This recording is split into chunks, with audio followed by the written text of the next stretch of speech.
things I said to a person one time that is to me exhausting. Or we can go ahead and roll if you want. Yeah. Is that in this country, everybody's selling something. Yep. Everybody, you have salespeople, right? That's their job. But even like when we're talking and whatnot, everybody's got an opinion, and they want, like with my view on Christianity or whatnot. In a way, I'm kind of trying, come on and be on my team, right? And it's fucking exhausting. That you go to like marketplace of ideas, maybe Greece or some of these countries where everybody's sitting outside smoking and drinking cappuccino and playing backgammon. They're just relaxing in the world, and you don't feel the pressure. This country is different, and we've always been a country of hustlers. CJ made a comment that he said, "Yeah, I feel our standing in the world as a cultural, superpower and all. A cultural, is really being tarnished."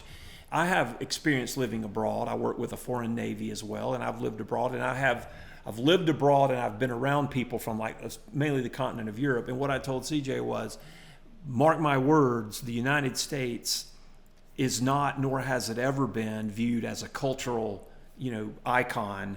I disagree. We're viewed from Western civilized nations let's say Asia, not Western, but Asia and Europe.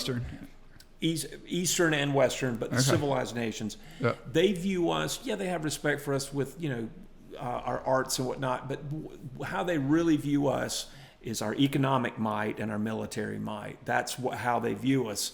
And even, they governments, yes, I think people no, they're all about Seinfeld and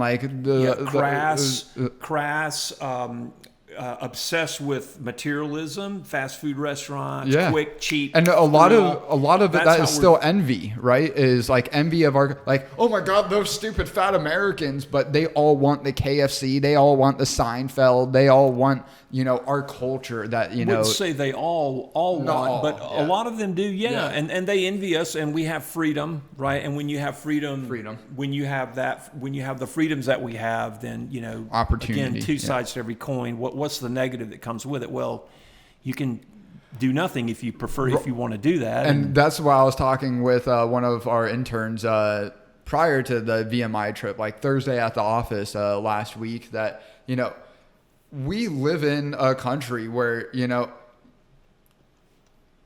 if you recognize our freedom, obviously there's a lot of limitations on that freedom, right? But within those, guardrails, so to speak, you could fall to the depths of, the likes of what very few countries, or at least civilized countries, would allow. Where there's all these social safety nets, and given we have some of those here in the United States.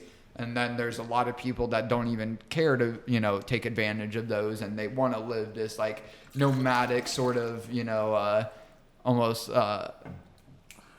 transient, gypsy sort of lifestyle. Homeless people. Yeah. A lot of that's mental illness too. Right. There's a lot of sick people who prefer that lifestyle. Right. Wouldn't say they prefer it. They see that that's the only thing they can do. I fully believe. You might disagree, but talk to Gar about, and that'd be a really good podcast, would be to have him in to talk about homelessness, because he knows a lot about it, because he's worked in that field for about 4 or 5 years now, and I'm sure it's helped a lot of people. But he'll tell you, man, talk about an uphill fight. And I've been downtown, going to Georgia State, and every time I'd go down there, when you get out of your car, you look around, because if you confront a homeless person, some of them are just out of it. Talking to themselves, and mentally they're ill. They're ill people. Yeah. What I was. But you don't have that in China.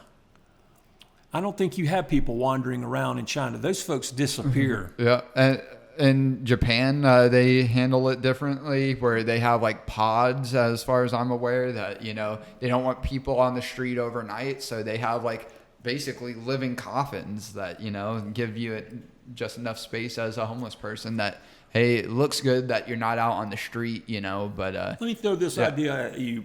What would you think if an administration, I'm not saying Trump, I don't think it would go over well, but what if, I want to steer away from a concentration camp, but That's not what I'm the saying. mental I'm institutions. talking like a designated area outside of town where homeless people Alcatraz.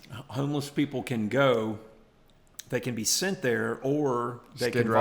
voluntarily go there, offered a bed, offered some kind of counseling ongoing,